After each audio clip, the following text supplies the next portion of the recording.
Gold, trusted gold buyers. మీరు తాకట్టు పెట్టిన బంగారాన్ని విడిపించి ఈ రోజు ఉన్న మార్కెట్ ధరకు కొనబడను. ముఖ్యంగా నెల్లూరు నీరజానంగానే చాలా మందికి ఇప్పటికీ ఉన్న డౌట్ ఏంటంటే జబర్దస్త్ నుంచి ఎందుకు బయటకు వచ్చారు? యాక్చువల్గా జబర్దస్త్లో ఇప్పుడున్న కామెడీ చూస్తుంటే మీరు చేసే కామెడీలో సగం కూడా ఎవరు చేయలేరు. నేను ఓపెన్గా స్టేట్మెంట్ ఇస్తున్నాను. మీ కామెడీలో అంత క్వాలిటీ ఉంటుంది, అంత ఫన్ ఉంటుంది. మీలాంటి వాళ్ళు అలాంటి ఒక మంచి ప్లాట్ఫామ్ మీద ఉండడానికి 100% అర్హత ఉంది. టీమ్ లీడర్గా కూడా ఎదిగారు. అలాంటి స్థాయి నుంచి అసలు పూర్తిగా బయటకు ఎందుకు వచ్చారు? ఏమండి, నాకు ఎక్కడ బాధ వేసిందంటే జబర్దస్త్లో 12 ఎపిసోడ్లు టీమ్ లీడర్ పిలిచారు, టీమ్ లీడర్గా అనౌన్స్ చేశారు. మా సుబ్బుగానికి నన్ను ఆమెకి నేమ్ ఒక బ్రాండ్ నేమ్ ఉందన్న, ఆమె పేరే పెడతామన్నా నెల్లూరు నీరజ. సరే, మా ఆయన పేరు నాకు మింగిల్ చేసి పెట్టమన్నా, వద్దన్నారు. సరే, మా ఆయన నాకన్నా ముందు మా ఆయన చాలా రైటర్గాను మా టీం తీసుకురావడానికి చాలా బాగా కష్టపడ్డారు. ఆయన మొదటి నుంచి కష్టపడ్డ వ్యక్తి. ఆయన పేరు పెట్టమని అన్నా కూడా సరే నీ పేరే అని అన్నారు. సరే, నా పేరే చేశారు, బాగానే ఉంది. అదంతా కూడా కాదు, ఒక 10 ఎపిసోడ్లు చేసిన తర్వాత ఒక మెంటల్ ప్రెజర్ ఇచ్చారండి. మెంటల్ ప్రెజర్ ఇచ్చారు. ఎట్లా అంటే, ఇప్పుడున్న కొత్తదనం కావాలి, మీ రైటింగ్లో ఇది మనం హెల్దీ కామెడీ చేసేసరికి ఉంటుంది, బూత్ కామెడీ కొంచెం అన్న ఉంటుంది. అది లేకుండా జనాలు చూడరు. ఈ రోజుల్లో అంత అప్డేటెడ్ అయ్యారనమాట. కామెడీ అంటే బూత్ అన్న సెన్స్లో వెళ్ళిపోతున్నారు. ఇప్పుడు ఏంటి, కామెడీ అంటే బూత్. చందేల గారు పక్కన పెడితే ప్రసాద్ బెహరా వీళ్ళందరూ ఇచ్చేదే. మా సుబ్బు గారు కూడా చాలా హెల్తీ రైటింగ్ రాస్తారు, కానీ ఆయన్ని కూడా మెల్ట్ చేసి బూత్ రాపిస్తారనమాట కొన్ని షోలు. అలా కూడా రాయించారు, జూలకటగా రాయించారు, అట్లనే జబర్దస్త్ కూడా రాయించారు అట్లాగే. కానీ ఇంకా మోర్గా కావాలి, ఇంకా మోర్గా కావాలి, ఇంకా మోర్గా కావాలి, మీరు ఇవ్వలేకపోతున్నారు అనేది కొన్ని మాటలు అన్నారన్నమాట డైరెక్టర్స్ అన్ని టీం కొంతమంది అన్నారు. మీరు ఇవ్వలేకపోతున్నారు, ఇంకా చేయాలి, ఇంకా చేయాలి, ఇంకా చేయాలంటే ఓహో మనం చేసేది ఏదో వీళ్ళకి సరిపోవట్లే. మేము అప్పటికి ఒక షో దగ్గర జబర్దస్త్లో వచ్చేసరికి ఏంటంటే, జబర్దస్త్లో లాక్ అయిన తర్వాత మిగతా షోలకి వెళ్ళటానికి ఉండదు, సీరియల్కి వెళ్ళటానికి ఉండదు, వెబ్ సిరీస్లకి వెళ్ళడానికి. ఎందుకంటే నెలలో ఒక 4 రోజులు 5 రోజులే కదా అంటారు. షూట్ 5 రోజులు 4 రోజులేనండి నెలకి. కానీ దానికి పడే స్ట్రగుల్ ఉంటుంది చూసారా. ఒకసారి రైటర్లు తీసుకెళ్ళాలి, ఒకసారి రిహార్సల్కి వెళ్ళాలి, దాని ఒకసారి అవన్నీ వినిపించడానికి ఎన్ని స్టోరీలు ఉంటాయి, అన్ని స్టోరీలు డిస్కషన్స్కి అంటారు. ఆ డిస్కషన్స్కి వెళ్ళిన తర్వాత ఇన్ని స్క్రిప్ట్లు అనేవన్నీ చూస్తారు. మనం 20-30 స్క్రిప్ట్లు మా సుబ్బుకి, ఒక జబర్దస్త్కి, ఈ హంగామాకి ఈ రాసి ఒకనొక టైంలో మైగ్రేన్ అటాక్ అయింది. మైగ్రేన్ అటాక్ అయ్యేసి తనకేంటంటే, ఇంకా ఒక రైటర్కి ఇంకా రాయి సపోర్టర్ లేదు, తన ఆలోచించుకోవాలి, రాసుకోవాలి. కూర్చుంటే మా టీం కూర్చుంటాను, నేను కూర్చుంటాను, అది కాదు నాన్న ఇది అనుకుంటాం, అక్కడే లైవ్లో ఎడిటింగ్ అనుకుంటూ రాసుకుంటూ ఉంటాం. కానీ తనకేంటంటే వీళ్ళు పెట్టే మెంటల్ ప్రెషర్కి మైగ్రేన్ ఎక్కువైపోతుంది. ఈ 10 స్క్రిప్ట్లు తీసుకెళ్తే ఇది నచ్చలేదంటారు, అది నచ్చలేదంటారు. అక్కడ ఒక రైటర్ని ఇచ్చారు. ఆ రైటర్ ఏంటంటే, మనకు అక్కడ నాకు ఒకనొక పాయింట్లో మేము చెప్పిన స్క్రిప్ట్లు వాళ్ళకి నచ్చేది లేదు. వాళ్ళు చెప్పిన స్క్రిప్ట్లో వాళ్ళు వేయించేవాళ్ళు. అది ఆ స్క్రిప్ట్ చెప్పేటప్పుడు నాకు అర్థమయ్యేది, మా సుబ్బు గారికి అర్థమయ్యేది, ఈ స్క్రిప్ట్ పండదని, ఈ స్క్రిప్ట్ పేలదని మనకు తెలుస్తుంది. మనం టు బి ఫ్రాంక్గా మాట్లాడలేము అక్కడ. ఈ స్క్రిప్ట్ పేలదు అనేసి, అదే పేలుతుందని డైరెక్టర్ గారు అంటారు. ఎందుకు ఈ రాజకీయం జరుగుతుందో అర్థం కాల. నాకు ఇప్పుడు 10 ఎపిసోడ్ల తర్వాత మాకు అదొక పాయింట్ వెలిగింది. మనమే అంటే మన ఊరి మనమే బిగించుకున్న వాళ్ళం అయిపోతాము అన్న ఒకనొక సందర్భంలో అనిపించింది నాకు. మన ఊరి మనమే బిగించుకున్న వాళ్ళం అవుతామేమో. యాజ్ ఎ టీమ్ లీడర్గా పేరు తెచ్చుకొని ఇన్ని ఎపిసోడ్లు హంగామా, జబర్దస్త్, ఎక్స్ప్రెస్ రాజా, ప్రతిదీ జూలగటక అన్నిట్లో చాలా మంచి పేరుంది. వాళ్ళ స్కిట్ వస్తుందంటే కూర్చొని జనాలు చూస్తారు. అందులో 70% హెల్తీ ఉంటుంది, 30% మాత్రం పట్టుకోలేని బూత్ ఉంటుంది. అది టచ్ అవ్వనట్టు బూత్ ఉంటుంది. కానీ 100% బూత్కి తీసుకెళ్తున్నా అది స్కిట్లు పండట్లా.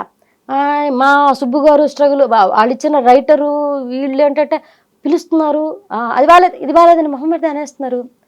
ఏంట్రా వీళ్ళు ఇలా అంటున్నారు, ఏం చేస్తారు, నిజంగా బాగుండట్లేదా? అది మనకు నచ్చింది వాళ్ళకి నచ్చట్లా, వాళ్ళకి నచ్చింది మనకు నచ్చట్లా. మేమేంటంటే, సార్ ఇన్ని చేసామండి, జబర్దస్త్ అంటే ఒక పెద్ద ప్లాట్ఫామ్. ఎందుకంటే ఇన్ని షోలు ఒక ఎత్తు అయితే, బాహుబలి సినిమా ఒక ఎత్తు, ఇన్ని షోలు ఒక ఎత్తు అన్నట్టు ఉంటుంది కదా. కానీ వాటి పేరు వాటిదే, ఇటు తీరి వీటిదే. కానీ జబర్దస్త్కి జనాలు బాగా అడిక్ట్ అయినారు, అలవాటు అయినారు. అది పెద్ద షోగా ఒక రన్ అవుతోంది. ఈ టైంలో దీన్ని వదిలేస్తే మనం చేతగానే వాళ్ళం అయిపోతామా అని మాకు ఒక క్వశ్చన్ మార్క్. ఇంకా ఏదో చేద్దాం, ఇంకా చేద్దాం, ఇంకా మా వల్ల అవ్వదులే సార్, మీరు వేరే చూసుకోండి, మొహమాటం లేకుండా. ఒకటండి, పరిస్థితులు అనుకూలంగా ఉండి మన పని మనం ఫ్రీగా చేయనిస్తే అది ఎక్కడ ఏ ప్లాట్ఫామ్ అయినా మనం ఇమడగలం. పరిస్థితులు అనుకూలంగా లేకుండే మనల్ని ఇబ్బంది పెడుతూ ఉంటే మన ఆ ప్లాట్ఫామ్ ఏదైనా సరే అది వదిలేసి రావడం చాలా మంచిదంటాను నేను. ఎందుకనంటే మానసికంగా అక్కడ చచ్చిపోయే బదులు బయటకు వచ్చి ఇంకో పని చేయంటాను నేను. అంతే కదా, నాకు అదే అనిపించింది. మనం రైటర్లమి, మనం యాక్టర్లమి ఎదిగినాము, ఒక పేరు తెచ్చుకున్నాము. అక్కడ ఆ ప్లాట్ఫామ్ కాకపోతే ఇంకో ప్లాట్ఫామ్ ఉంది నిన్ను పిలవడానికి, ఇంకో ప్లాట్ఫామ్ ఉంది. అక్కడేంటో నువ్వేంటో నిరూపించుకుంటే చాలు. అక్కడుండి వాళ్ళ అవమానాలు తీసుకునే బదులు, అక్కడుండి వాళ్ళ తిరస్కారం తీసుకునే బదులు బయటకు వచ్చాయి అని ఇద్దరం మాట్లాడుకున్నాము. ఆ సార్కి చెప్పాము. వాళ్ళు వద్దు, ఇంకో టీంలోకి వెళ్ళండి, ఇంకో టీంలోకి మింగిల్ చేస్తామని అన్నారు. అట్లా కూడా యాజ్ అ టీమ్ లీడర్గా ఎంటర్ అయిన తర్వాత ఇంకో టీంలోకి వెళ్ళి మింగిల్ అవ్వడం ఎందుకని మాకెందుకు అనిపించింది, వచ్చేసాను. అండ్ అంటే లాస్ట్లో మీరు ఒక మాట అన్నారు, వేరే టీంలోకి పంపిస్తామని చెప్పేసి. మీరు చాలా గట్టిగా సుబ్బు గారిని వద్దు అని చెప్పి వేరే టీంలో చేయడానికి వీలు లేదు అంటే డైరెక్టర్లు నీరజ మీరు ఖచ్చితంగా ఉండాల్సిందే, ఉండండి అని చెప్పంటే మీరు చాలా గట్టిగా అపోజ్ చేసి ఇంకా జబర్దస్త్ స్టేజ్ పైకి మనం ఎక్కొద్దు అని చాలా గట్టిగా అపోజ్ చేసి ఆయన తీసుకెళ్ళిపోయారు. నిజమేనా?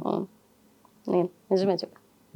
నేను పిలిచే మా వాడు అయిపోయింది, పిలిచారు సార్, ఇక ఇట్లా ఇబ్బంది పెడుతున్నారంటే, సరే భయ్యా ఇది మనకు రేటింగ్ తగ్గుతోంది, చూడు ఇంకేమన్నా ఉంటే చూడండి అని అంటే, అవతల ఒక వ్యక్తి గురించి తెలిసి ఇన్ని షోలు చేస్తున్నాడని తెలిసి, ఇన్ని చేస్తున్నారని తెలిసి, నిన్ను ఒక వర్క్ ఇచ్చినప్పుడు నిన్ను ఇలా ఫ్రీగా వదిలేస్తే, ఇలా వదిలేస్తే నిన్ను ఫ్రీగా నువ్వేం చేయగలవు, నువ్వేం చేస్తావో నీకు ఒక ఐడియా ఉంటుంది. నీ మీద నమ్మకం ఉండాలి. ఫస్ట్ ఆఫ్ ఆల్ నిన్ను పట్టుకోక్కర్లా, నీ మీద నమ్మకం ఉండాలి, నీ టాలెంట్ మీద నమ్మకం ఉండాలి, నువ్వు చేయగలవు ఎట్టి పరిస్థితులని. ఆ నమ్మకం అవతలోడికి లేనప్పుడు ఆడుండడం వేస్ట్ అంటాను నేను. అంటే నాకు జబర్దస్త్లో ఇంకా చాలా మంది చెప్పింది ఏంటంటే, నాకు కొన్ని పరిచయాలు ఉన్నాయి, చాలా మంది చెప్పింది ఏంటంటే, నీరజ తన భర్తకి అవమానం జరుగుతుంది ఏమో, తన భర్తని తక్కువగా చూస్తారు ఏమో, అంటే ఆ పరిస్థితి కూడా రాకూడదు అని చెప్పేసి తన భర్త కోసమే జబర్దస్త్ని వదిలేసింది అని చెప్పి చాలా మంది చెప్పారు. అంటే తన భర్త అది ఒక పాయింట్ అయితే, తను నాకు వచ్చి చెప్పింది ఏంటంటే, నాన్న మన రైటింగే బాగాలేదంట, మార్చుకోవాలంట, మన రైటర్ ఇచ్చినా చేయలేకపోతున్నాం అంట అని డైరెక్టర్ అన్నాడని మా ఇంటికి వచ్చి బాధపడ్డాడు. వదిలే, అంతే, వదిలేయి, నీ మీద నమ్మకం ఉండి నువ్వు ఫ్రీగా చేస్తావు, నువ్వు చేయగలవని నమ్మితేనే ఆ షో చేద్దాం. మనం చేయలేము అని అవతలవాడు కనిపించిందంటే వదిలే. అండ్ జబర్దస్త్లో ఒక టీం లీడర్తో చాలా ఇబ్బంది పడ్డారట, ఎవరైనా చెప్పండి. అంటే కొంతమంది ఏంటంటే మేము వస్తున్నాం అన్నది వాళ్ళు స్వాగతించలేకపోయారు ఏమో కానీ, మా పేర్లు ఎంతలేని మాతో సరిగా కూడా మాట్లాడలేదన్నమాట. అంటే చాలా సంవత్సరాలు అయిపోయింది, ఇప్పుడు చెప్తే కొంచెం క్లారిటీ. పర్లేదు కానండి. ఒకనొక సందర్భంలో అయితే జబర్దస్త్ కన్నా ముందు ఎట్లా జబర్దస్త్ వచ్చింది, జబర్దస్త్ కన్నా ముందు అవకాశాలు రానప్పుడు మా ఆయన గెటప్ సీను అన్నకి మా ఇద్దరు ఫోటో పెట్టి, అన్న ఏదైనా మన టీంలో ఉంటే చూడమనో లేకపోతే జబర్దస్త్లో అవకాశం ఇవ్వమని అంటే, అన్న రిప్లై ఇవ్వలేదు కదంట, బ్లాక్ చేశారంట గెటప్ సీను అన్న. నాకు అది స్క్రీన్ షాట్ పంపించాడు మా సుబ్బు. అవునా నాన్న వదిలేసేయలేనన్న, వాళ్ళు పట్టించుకుంటే ఓకే, అప్పటికి మాకు హంగామా నడుస్తుంది, హంగామా అయిపోయింది అనుకుంటా, హంగామా అయిపోయింది.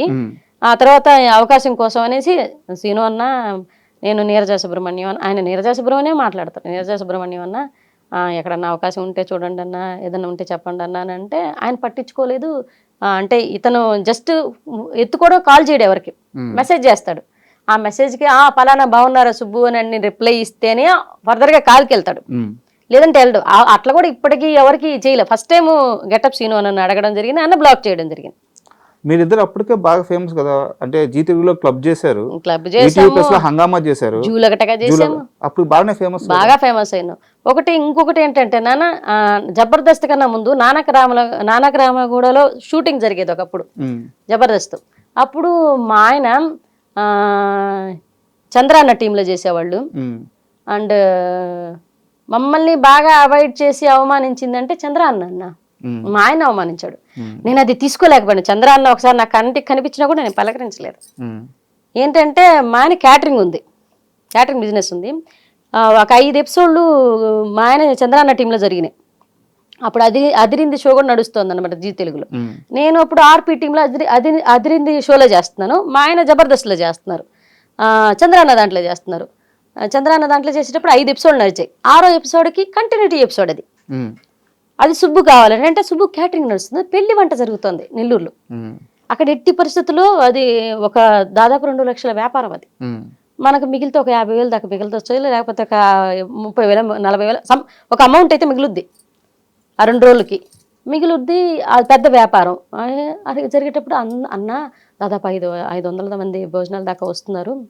సో ఈ టైంలో ఈ ఒక్కరోజుకి ఎక్స్క్యూజ్ చేసి నా స్థానంలో ఎవరినన్నా పెట్టి కామెడీ షో అనేది ఆ స్థానంలో ఎవరినన్నా పెట్టి రన్ చేయొచ్చు. అంతే. నేను టీం లీడర్నండి, కో యాక్టర్స్ ఎవరినైనా పెట్టి రన్ చేయొచ్చు, నేను ఉండాలి ఇంపార్టెంట్. చంద్రాన్న ఇంపార్టెంట్, అవును. సుబ్బు ఇంపార్టెంట్ క్యారెక్టర్ కాదు. సుబ్బు అనేది చిన్న క్యారెక్టర్ అది. సుబ్బు బదులు అతని మీద కౌంటర్ వేసి రాత్రి ఓడి పెళ్ళాన్ని తీసుకెళ్ళిపోయిందనో ఏదో ఒక ఓడేసి దాన్ని తప్పించచ్చు. అవును. స్క్రిప్ట్ మన చేతిలో ఉంది.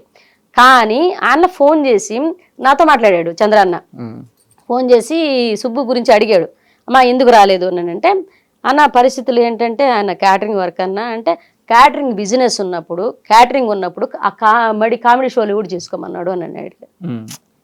బిజినెస్ ఉంది కదా అదే చేసుకోమనొచ్చు కదా, ఇది కూడా చేసుకోమన్నాడు అని. చాలా తప్పుగా మాట్లాడుతున్నారన్న మీరు. అంటే ఒక ఆర్టిస్ట్కి ఒకే దాని మీద హైదరాబాద్కి వచ్చిన తర్వాత ఒక వ్యాపారం మీద నిలబడకపోతే ఇండస్ట్రీలో వచ్చే అవకాశాల వల్ల జరిగిపోద్దంటే ఎవరికి జరగదు. ఇప్పుడు సర్వానంద గారు హీరో హోటల్ ఎందుకు పెట్టుకున్నారండి? ఎందుకు పెట్టుకున్నారా మనం అడగగలమా? ఇప్పుడు చార్మి గారు పెద్ద హీరోయిన్గా నడిచింది, ఆవిడ ప్రొడక్షన్ ఆఫీస్ ఎందుకు పెట్టుకున్నారు? నిహారిక గారు నాగబాబు గారి కూతురు, ఆవిడ ప్రొడక్షన్ ఎందుకు నడుపుతున్నారు? ఈరోజు ప్రొడ్యూసర్గా ఎందుకు అయ్యారు? ఒక వ్యాపారం అనేది ఎవరి వ్యాపారం వాళ్ళదండి. మనం బిజినెస్ అనేది మన ఇష్టం అండి, మన బతుకు తెరువు కోసము, లేకపోతే దాంట్లో ఇంకా ముందుకు మన మీద మన నమ్మకం. బిజినెస్ అనేది పెట్టేవాడు అంటే గట్స్ ఉండేవాడు బిజినెస్ పెట్టగలడు ఎప్పుడు కూడా. అంటే వాడి మీద 10 మంది నేను సాకగలను, 10 మంది ముందుకు 10 మందికి వర్క్ ఇవ్వగలను, నా పాయింట్ ద్వారా 10 మంది బతుకుతారు అనేది వాడికి నమ్మకం ఉంటే, ముందు బిజినెస్ మ్యాన్కి వాడి మీద వాడికి నమ్మకం ఉంటేనే బిజినెస్ స్టార్ట్ చేస్తాడు. అది ఎవరైనా తెలిసిన విషయం ఆ విషయం. కానీ ఇక్కడ నాకు చిన్న డౌట్, చంద్ర గారికి ముందే చెప్పి ఆ రోజు షోకి వెళ్ళలేదా, చెప్పకుండా వెళ్ళిపోయారు? చెప్పారంట, నాకు కుదరదన్నా, నాకు అంటే కుదరకపోతే ఎట్లా అంటే ఒకవేళ వీలుంటే వస్తా, వీలు కాకపోతే చెప్పలేను అని అన్నారంట. కానీ ఆయన వస్తానని ఆ మాట అన్నాడు కదా, నాకు వీలుంటే వస్తానన్నాడు కదా, వీలు చూసుకునే రావాలి కదా. ఒక ఆర్టిస్ట్కి చెప్పేసినప్పుడు రాకపోతే ఎలా అని చెప్పేసి ఆయన కొంచెం ర్యాష్గా మాట్లాడాడు. ర్యాష్గా అప్పటికి నేను జబర్దస్త్లో టీం లీడర్గా వెళ్ళాలి, మిగతా షోలు నుండి వస్తున్నాను. ఆయనకి వాళ్ళకేంటి, మేము జబర్దస్త్ చేస్తున్నాము, జబర్దస్త్ ప్లాట్ఫామ్ దాకా కూడా ఎందుకు వెళ్ళాను నేను చెప్తాను ఇప్పుడు తర్వాత.